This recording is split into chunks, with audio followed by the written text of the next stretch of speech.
We are back here. First set action, 16-14 the Philippine Army with a 2-point lead as this first set really close.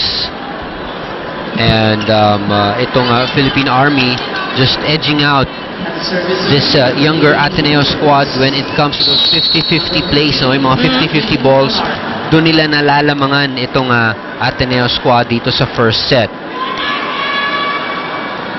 And Tina Salak talking to Jem Ferrer while waiting for the serve of Jack Alarca. Siguro sinasabi niya, ikaw huwag kang huhulog. She was talking to Jem. Oh, good save! Oh, nice save from Mayet Carolino. Oh, Tina Salak with a single block. Tingnan natin, Tina Salak, isiset kay Rachel. Kept alive by Lazaro. Free ball. Combination, expect this one from the Army. Oh! Daki had the right thing in mind. Walang depensa, but that drop ball just went wide. And if you can see the reaction of Rachel, talagang parang na ano siya nanggigil siya dun sa naging resulta ng play na yon.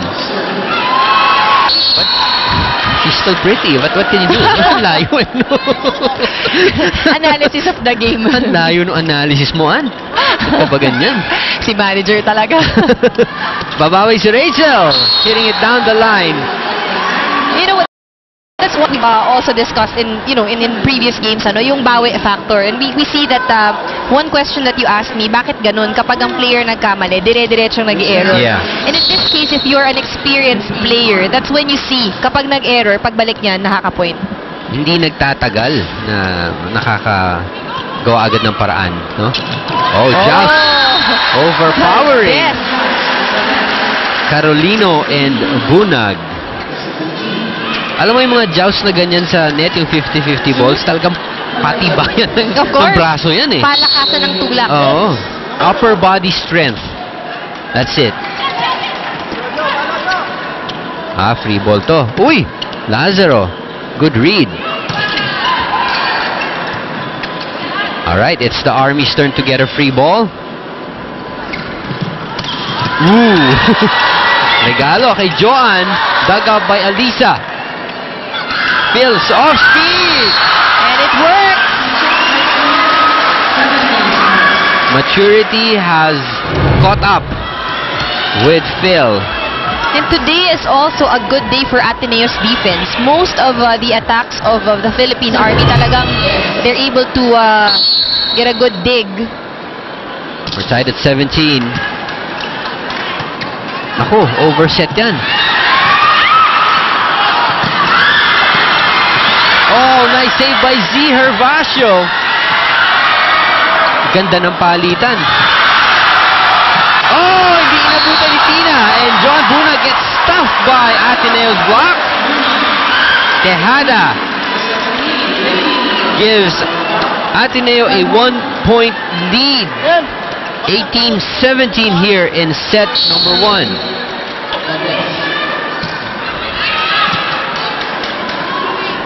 They go to Michelle again.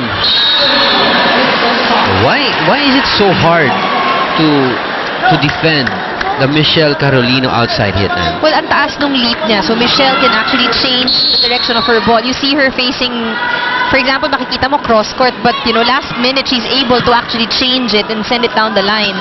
And yung high leaping ability actually allows her to do that.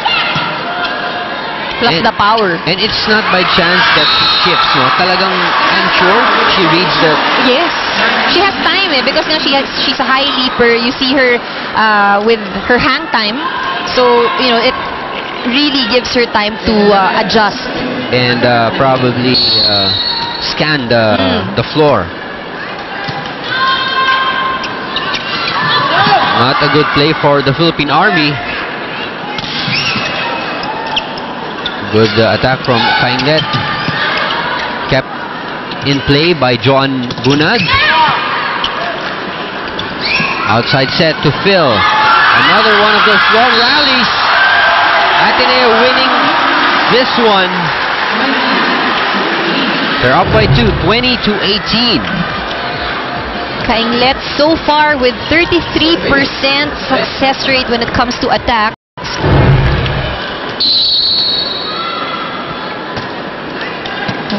Nice serve from him. Free ball for Ateneo. Oh! Z with a combi. Wow, now it's a 3-point lead na patawag ng timeout itong Philippine Army. They're down by 3. Let's listen in.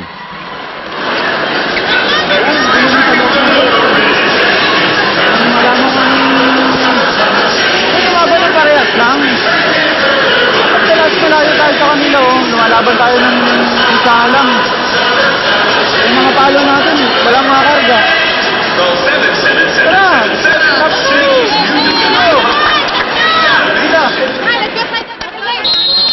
FAU Makati, the newest campus of FAU, is now accepting enrollees in the following degree programs: Accountancy, Accounting Technology, Information Technology, and Business Administration. For more info, call 836-2002 or visit www.fu.edu.ph.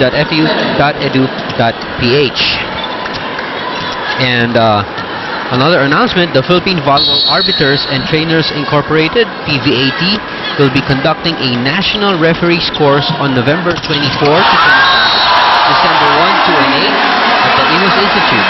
For more details, call or text Mr. Nante Rimorca at 0915-618-2202. Jem with a serve.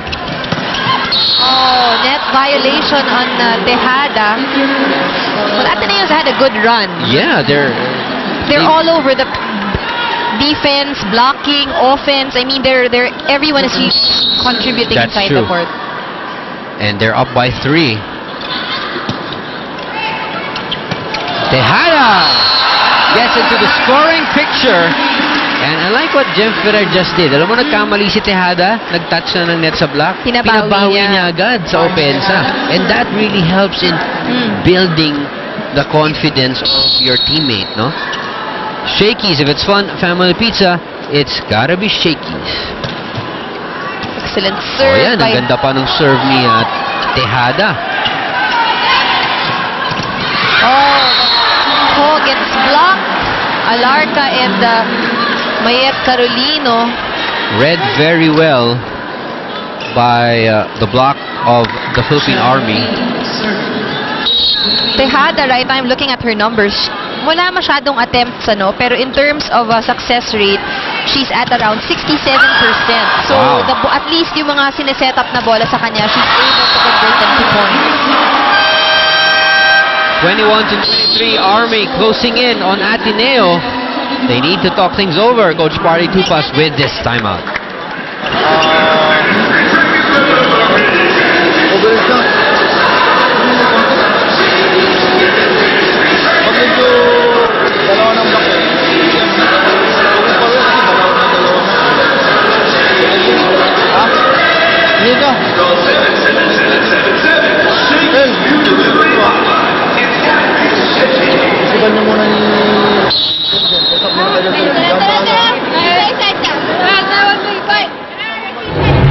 Let's look at the previous play.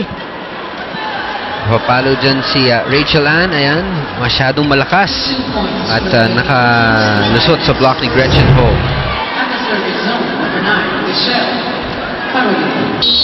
Michelle getting ready to serve.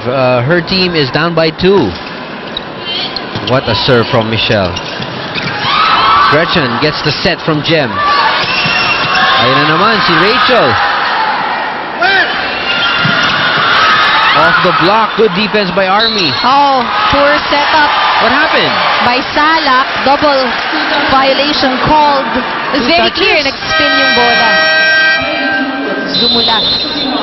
Alright, Army down by 3. Calling this timeout. Let's listen in. Mag-usap-usap kayo kung sinong kuha ng quicker, ng press, saka ng open. Walang gano'n sa inyo. Ha? Umiikot na si Gretchen, no? Wala ka nag-relax sa inyo. Practice tayo, practice lang to.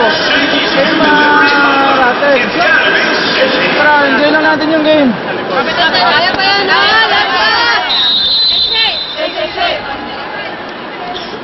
The instructions are clear from Coach Rico de Guzman. Huwag kayong maratel.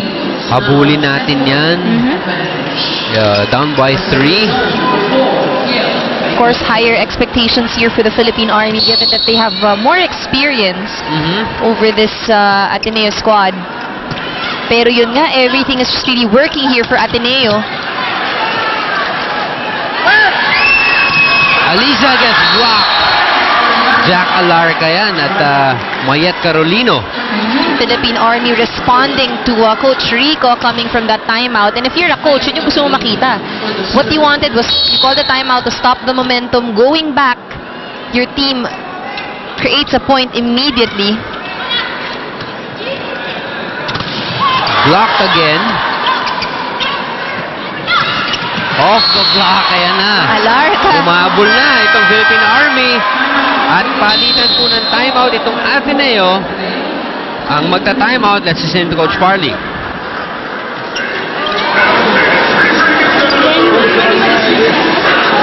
Hindi ka nang skip sa likod pag maganda. Doon. Kasi ano naman ang block? Oo, sa round table. Ha? Hoy! Alis ka pa ng pala mo. Table ka lang ulit. Ha? Isip muna tayo. Isa lang yan, ha?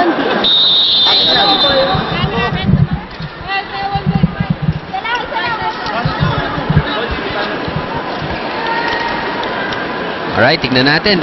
Alam mo, Ann, the whole first set, it's been like this. Very, Yes. very close. And right up till the end. Biggest lead that Ateneo had was, prior to this run of the Philippine Army, yun ngang 21 ang score. But the Philippine Army now really holding on to the first set. Oh! And that play drawn up by Coach Parley had Alisa Valdez rotating to the middle, getting that point. Tignan natin. Take a look at that. Our shake and play.